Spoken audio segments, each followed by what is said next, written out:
Okay, I'll call the meeting back to order. We will now start our work session.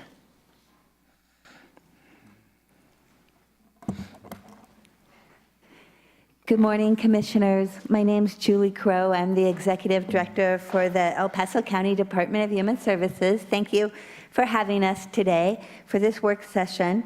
I have with me some folks from my team, Chris Garvin, who's my deputy, Karen Logan, who's the Director of Economic and Administrative Services, and Sue Eilertson, who's our Staff Development Manager.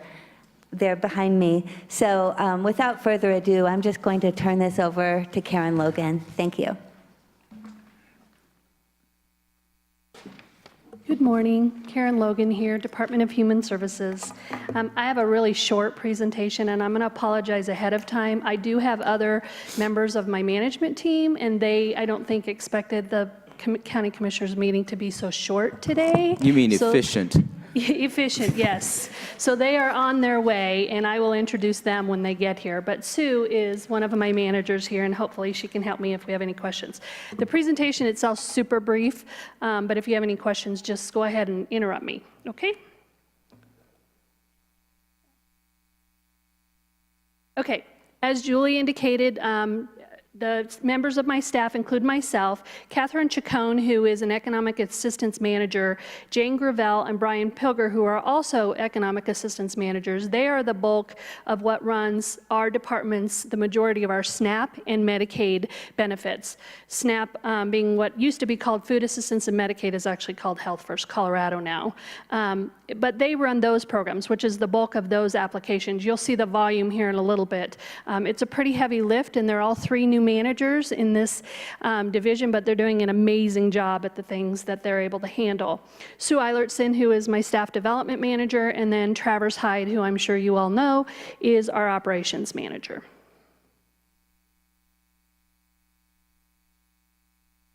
Right now, my division covers 4 specific areas at the department. It includes economic assistance programs, which is the SNAP and the Health First Colorado, staff development, quality assurance. So if you hear any or need any information regarding any concerns or accolades, you can always send them forward on to me and my staff.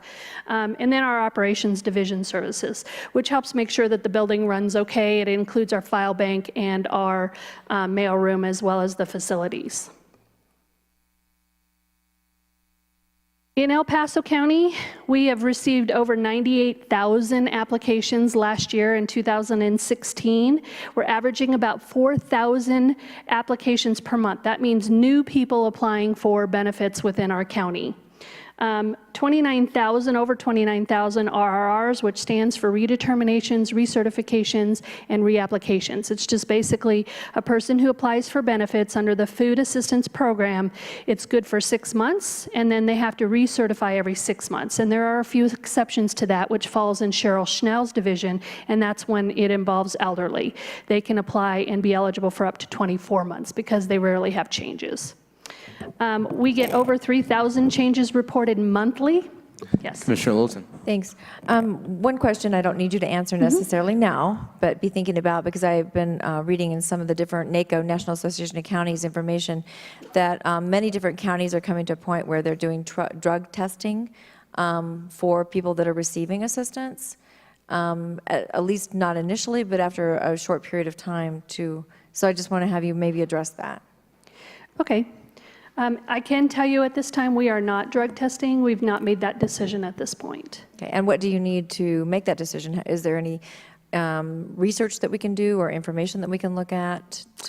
Well, I'm going to probably defer to Julie to answer some of that information regarding through the food assistance and the Medicaid programs, whether or not that would be an option for us.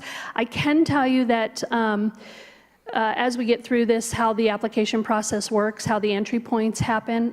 The majority of SNAP benefits and Medicaid does not require an interview. SNAP benefits requires an interview, but it can be done by the phone. And so the majority of our applications are done over the phone and not face-to-face. Okay. Good morning, Commissioners. Julie Crow. I'll just say that for food assistance, and Karen, correct me if I'm wrong, but for food assistance, it's 100% federally funded. And states aren't allowed to do drug testing for food assistance. Food assistance comes as an emergency benefit typically for someone who's hungry. It can be ongoing for people that are in poverty. I believe that the majority of people that are receiving food assistance are families, and a large percentage are young children. So you may see families in poverty with children receiving food assistance. So I think that the federal government has determined that, if we were to deny a parent food assistance based on a positive drug screen, that we would be probably denying their children. So we're not allowed to test on food assistance cases. Are we sure that that's recent legislation? I mean, I just would like to have us go back and go look at that and confirm that, because I have heard of some states that are doing that. Now, obviously, WIC is a different thing, right, for people with young children. For pregnant Right, women. women, infants, and children. So I would just like for us to confirm that, because I've seen some states, dramatically, and counties dramatically reduce their assistance programs. Not that that's good or bad, I'm just saying it's just for thought for us. I believe that when states have done that, it's related to their economic assistance programs, or what we call Colorado Works, and that's a different program. It's in a program for people that are seeking employment. And as I said at a previous presentation, we do certainly offer screening and testing and treatment for people in Colorado Works. So that might be where the confusion lies, but I can certainly go back and double check and bring that information back to you. But for Colorado Works, there is some options there. Food assistance is a little bit different. So thank you. All right, thanks. Thank you, Julie. So we have over 3,000 changes that are reported every month, and a change could be something as minor as my address changed to I got a new job, or some other significant item that happens within that 6-month time frame. So in order to handle this monthly over 8,000 pieces of paper and documents and applications, we have 109 full-time staff and 6 part-time staff that do the programs for economic assistance. We average, the average caseload in 2016, over 30,000 cases in El Paso County. And I want to remind you that when it comes to the SNAP program, the benefits that people receive is not intended to be their full monthly grocery bill. It is only intended to supplement their grocery bill, and the majority of people that we have receiving benefits through the SNAP program have some type of income coming into their household. So they also we have to attribute for some of that income and things in order to determine what their monthly eligibility amount is. There's 68, Sorry. yes. One more question on that. Since it is a supplemental program, I believe that you told us, and I just want to confirm and get it on the record while we're talking about it today, that there are limitations on what the funds can be expended on. Yes. And that there's very strict controls on what those are. Yes. So as we get through here, I'll show you a slide regarding the electronic benefit transfer card. But the good thing about the electronic benefit transfer card is it's basically a credit card, but for food assistance, you can't withdraw money off of it. It can only be used for eligible food items, and it determines that automatically. So if I'm at the grocery store and I have my SNAP card or my EBT card and I want to purchase groceries and I run it all through the cash register, anything that's a non-eligible item is going to automatically be taken off of that amount, and it would charge whatever the eligible items are against that benefit card, and I would be responsible for the remainder. There's also limitations on where you can spend it at as well, and I'll get to that in just a minute. So on the average, last year, over $8 million, almost $9 million a month was issued out to food assistance to families. As Julie said, this is a federal program, so we don't actually manage those funds. We just determine the eligibility, and that's a straight stream from the federal government onto the EBT cards to the families so that they can access them to purchase their food items.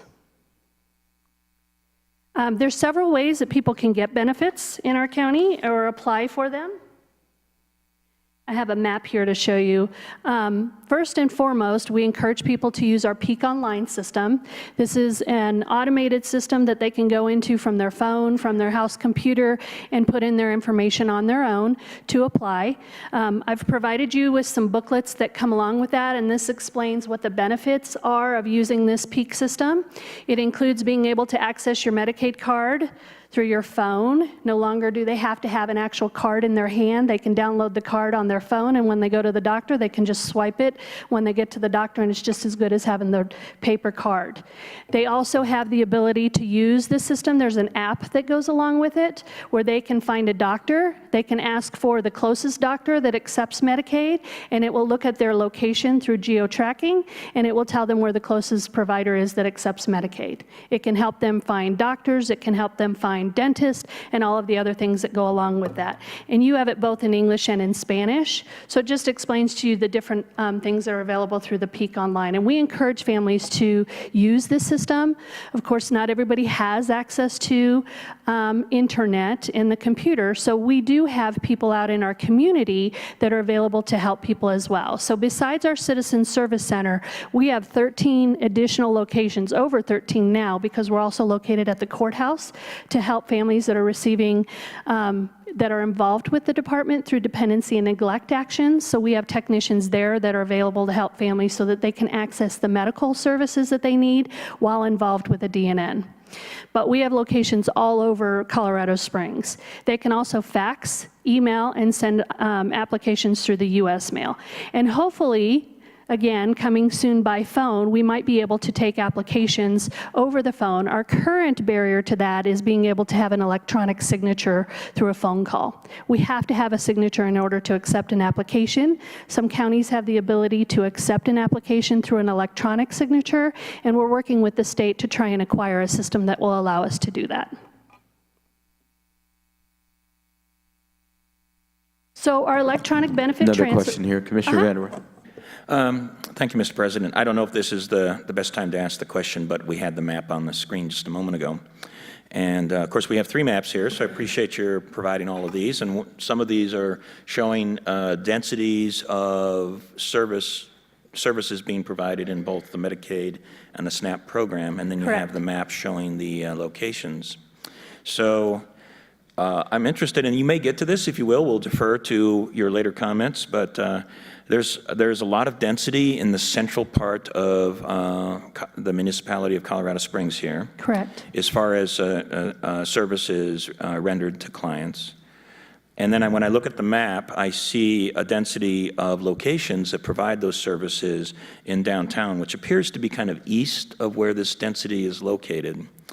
So I would like some information about, are we best situated at these locations, or do we need another service center or something in this higher density areas to make it easier for people to access these services? Or is it something along the lines of the bus lines allow people to go downtown easily or whatever? So what's the thinking with regard to that? I'm just making a note of this. Sure. And I don't have the context, which I hope you'll provide. So I will, and thank you. This map was done, there's 2 maps. One is this one here for the Medicaid. This just tells you where the major density is of people receiving Medicaid. And you can see it's saturated in the area of 80909, 80906, 80910 being the highest density. Then we also have a map that has the food assistance, which is basically pretty close to the same concentration area.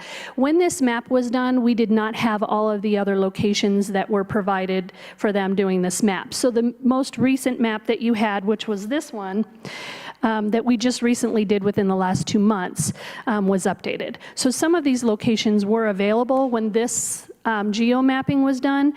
We do have, we believe, and we continue to evaluate where we're at and where we're needed.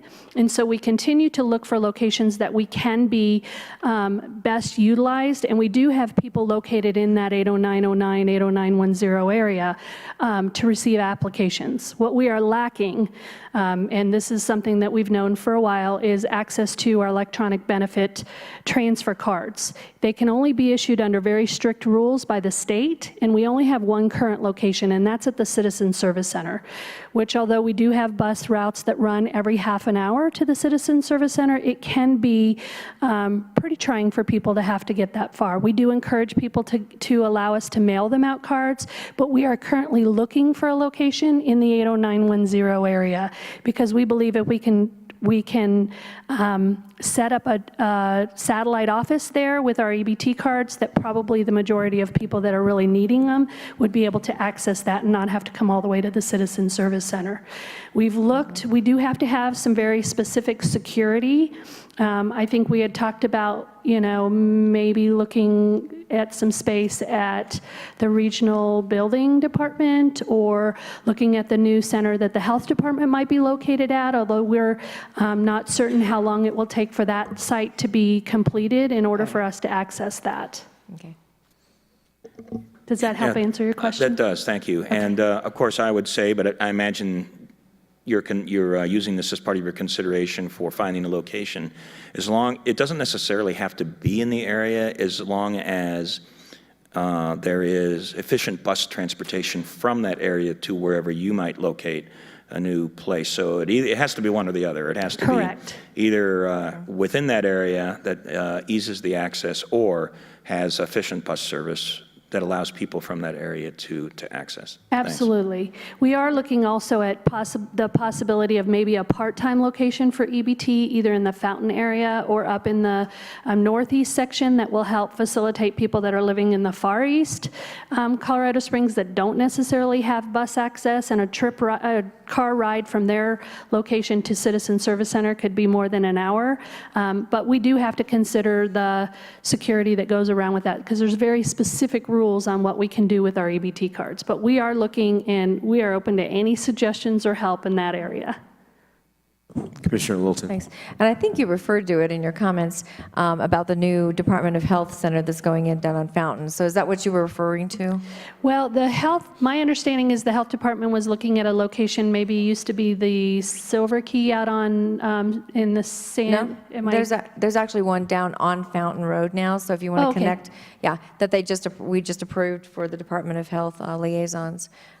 As a satellite office down there. So check with Dan Martindale, because I think that they have that. Thank you. And we have been working with them to try and get a technician down there as well, because what's recently happened through that PEAK system online, although people can apply for all of the benefits online, they also have the opportunity to apply for WIC through that same PEAK system.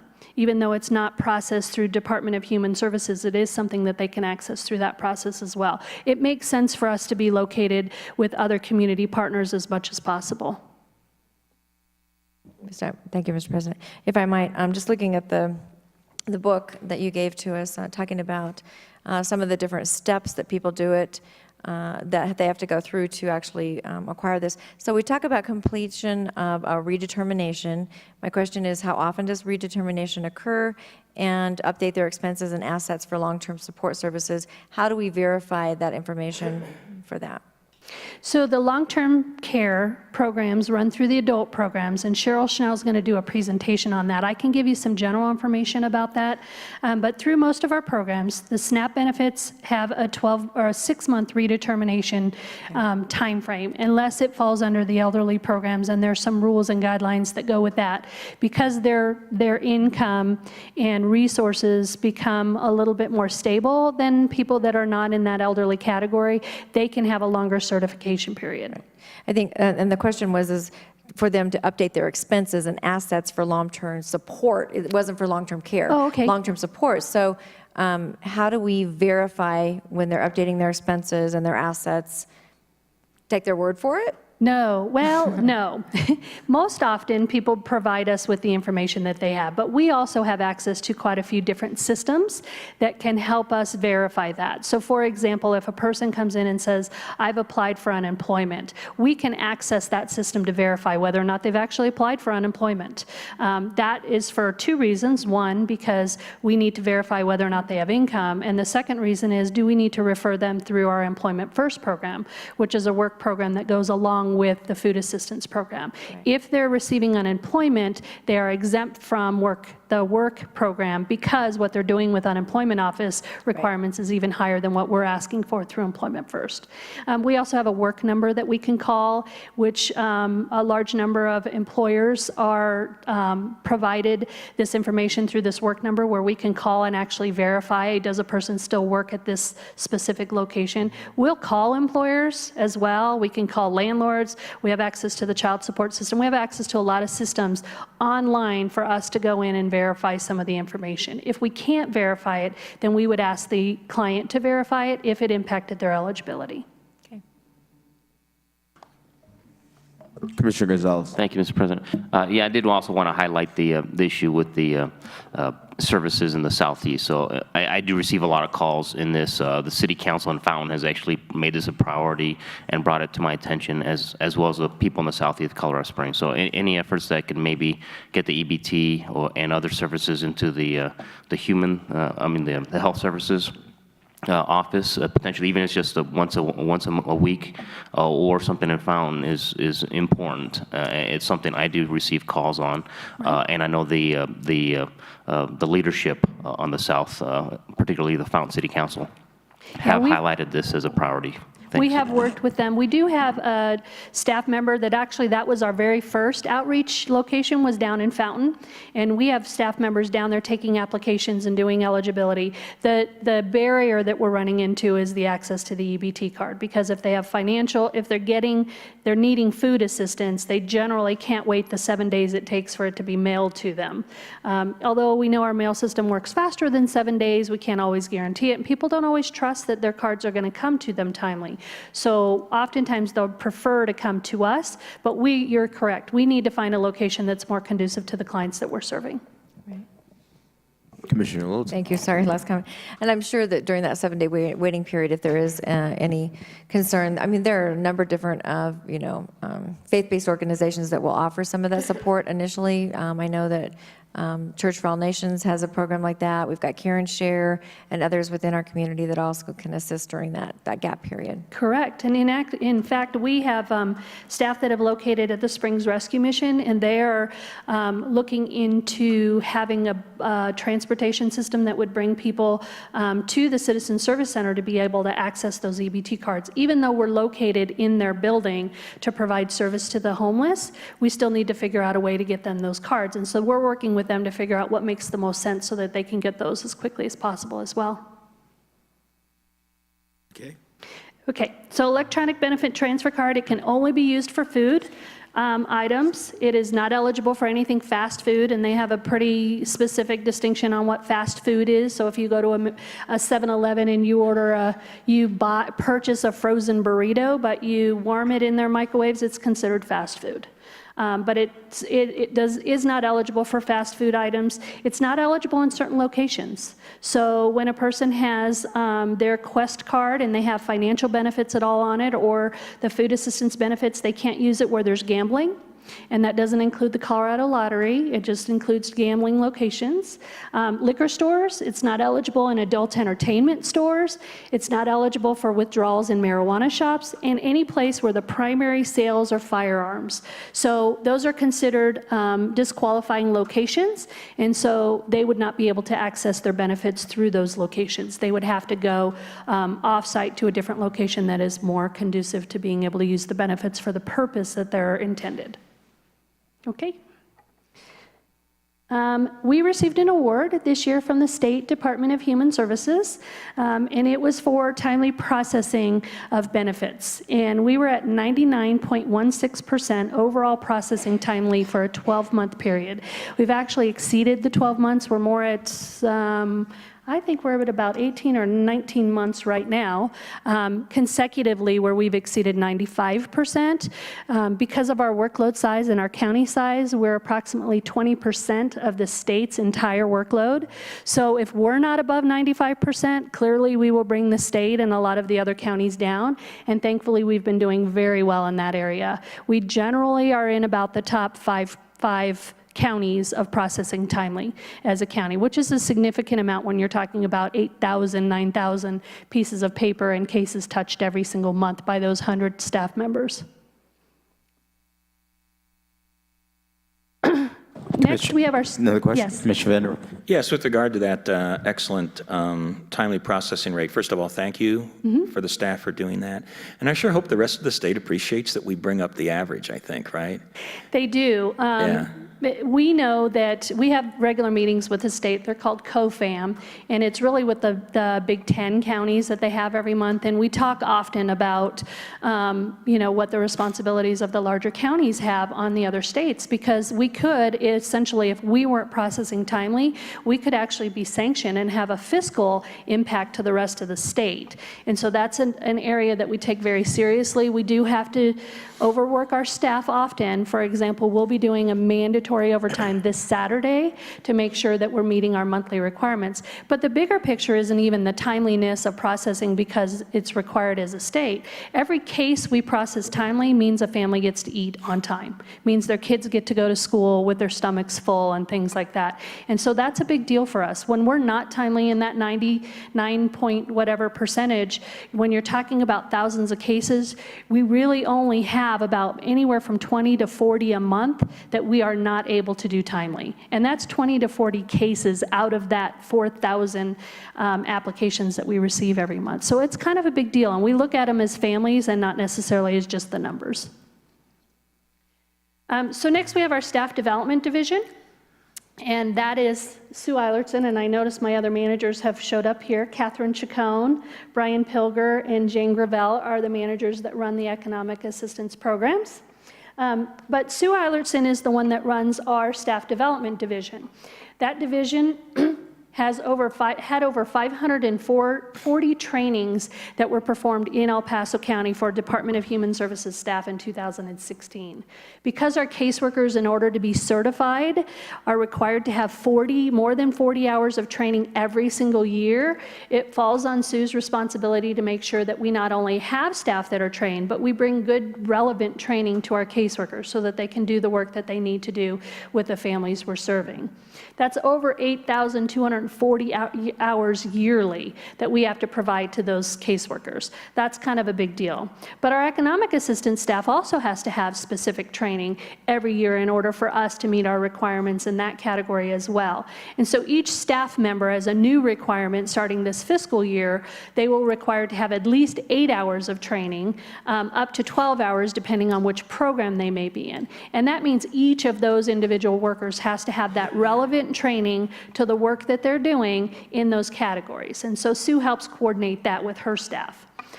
We had more than 16,000 hours of training that staff had attended. And this division, even though they're handling this huge volume of training, is run by not only Sue, but 2 supervisors and 2 staff members. So 5 people handle that. And one of those people is our quality assurance person. So in addition to doing the staff development issues, they're also doing the quality assurance. So in our quality assurance, we have 1 quality assurance technician. She receives over 8,800 calls annually. We receive calls, we receive emails, faxes. People will hand complete information or mail information in. Last year, we had 452 complaints or concerns, challenges that were brought to our attention. 83 praises where people had brought information, which is kind of a big deal considering the work that we do. People don't always take the time out to say, hey, you're doing a great job. And so the fact that we're actually getting 83 is kind of a big deal, and we do track those every year. We have received suggestions from people, and we've been able to access some of the people that are able to provide us some feedback on how we're doing to find more information out about what areas should we do better at. And so we ask the questions about what the needs are so that we can try and meet the needs of the community and the consumers. We are required to do a child welfare report annually to the State Department on the complaints that we received, as well as any challenges we have.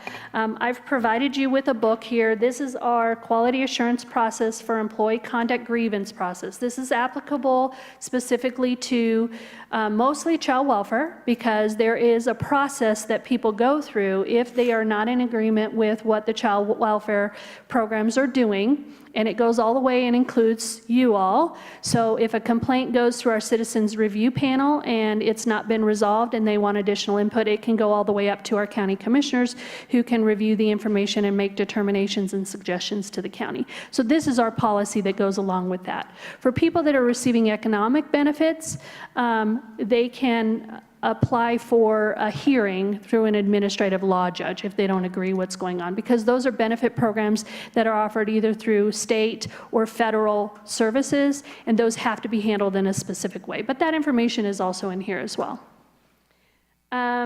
We also do a SNAP annual report, and that report is to look at the trends on the concerns that people might have. And in order for us to meet the needs of our consumers, we have to look at those trends and make some decisions around where we need to go. And even though the map that you have today shows the 13 different locations, sometimes those locations change based on the need. We track every single month how much we're getting, and actually our busiest location besides the Citizen Service Center is CJC. We get the highest number of people that were served through that CJC release. And our staff are actually there at 6 o'clock in the morning to meet the needs that we have, so that people, when they're being released from jail, are getting the services that they need, because oftentimes they end up on the streets. And we want to make sure that they're getting the coverage that they need, at least medical coverage, for some of the needs that they have. And then we handle our national voter registration. So anybody that comes into our department, we are required to ask them if they would like to register to vote. They can decline if they would like to, but we have to ask every single person. And so they don't have to fill out a form, but they can if they choose to.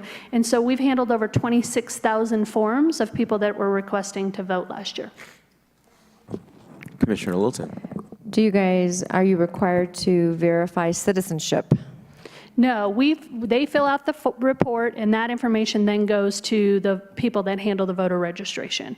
We don't make any determination. We can't talk to them about any affiliation or anything. We just simply hand them the form, and they either decline to fill it out or fill it out, and then we forward it on to the people that need to have that information. Yes. Commissioner Vanderwerf. Thank you, Mr. President. The Citizen Review Panel, I'm looking at the some of the processing in here. Thanks for the documentation about the how that works, which is Exhibit A. So there's 452 complaints, but the Citizen Review Panel uses the term grievances. Are those complaints the grievances? Yes. So do all of those complaints, the 452, go through the Citizens Review Panel, or is it a subset of those? How's that all work? So the grievance process itself indicates that at the lowest level possible, we want to resolve the issues. So if a grievance comes in regarding child welfare issues, and that's the ones that go to the Citizens Review Panel, it does not apply to economic programs at all. It only applies to child welfare. If a person has a concern, it is given to the person that is best able to answer, hopefully a supervisor or manager. They try and resolve the conflict. If it's not able to be resolved within 10 days through that route, it is then routed to a director, which would be Shirley Rodas or Marion Percy as the deputy director in child welfare. If they're not able to handle the grievance sufficiently to the consumer's needs, it's then pushed up to the director level, which would be Chris Garvin or Julie Crow. And if it's still not resolved within that time frame, it can then go to the Citizens Review Panel. And we've had one complaint that's gone to the Citizens Review Panel in over 5 years. I can't tell you exactly the numbers. I think it might be 6, but I know it's over 5 years we've had one. Okay, so it's a pretty small number by the time Oh, it it's gets... very small. But we still meet with them quarterly, and the panel that comes together, we try and educate them about what we do, and certainly they provide us feedback on some of the presentations we do, but they've only had one in the over 5 years that they've had. We're getting ready to have a whole new group of people on the panel, but this last panel kind of did a lot of trainings. Thank you. Okay, and then finally we have the Facilities Division, which is handled by Travis Hyde, who is not here right now. And his division handles our file bank. Several years ago, 3 years ago actually, we came to the Board of County Commissioners and asked for permission to purchase scanning equipment for our staff. We are now 100% scanning in all economic programs, meaning that when people come into the department, it automatically goes into Oracle now. It used to be eDocs, but it goes into Oracle. which means we're able to save on our paper consumption at the department. But our file bank has been helping us get caught up on all of the files that we had in paper format from years through our retention schedule that we have to maintain. If we're able to maintain it through Oracle, it's an automatic purge, whereas in the past, we would have to actually go through files to determine their purge date, and then we would shred that information. Through Oracle, it does it automatically through the retention dates that we put in there. We do still have over 39,000 child welfare files because we are required to keep them for a certain period of time. And we are utilizing the file bank that's located behind our building. And then we have space and equipment. There's over 18,000 various pieces of equipment that are managed through Travers and his division. And we have a mail room that has 2 people in it, and they handle all of our mail. And you can see the numbers, they're pretty significant. They go through all the sorting and making sure it's delivered and everything else. Okay. And that's my division in a nutshell. Any other questions? Thank you very much. Okay. Well, I just wanted to thank all of our staff. I thank you for your exemplary service to our citizens and for standing out above the crowd in the state of Colorado and nationally. I appreciate what you do. So. Thank you. Thank you. Julie, anything else? Okay. Julie? I just wanted to thank all of you. One thing that I will add is, as you notice, this is a fantastic team that really helps our people that are in crisis. And so I'm very proud of this team. I also wanted to let you know that about a month ago, I briefed you that we had applied for 2 grants to bring a system that will actually streamline some of these processes called HS Connects. We received one of the grants from the state, and so that's excellent news, and it's very competitive, and we should know this week or next if we receive the larger federal grant. So please keep your fingers crossed. And again, thank you for the opportunity to present our programs today. Commissioner Gonzalez. Oh, thank you. I just want to give a thanks to Julie as she walks away and her staff and really all the hard work you do. I really hope you guys improve on that 99.9916 next year, okay? We'll try harder. I'd like to see a little improvement there. We'll do our best. Thank you.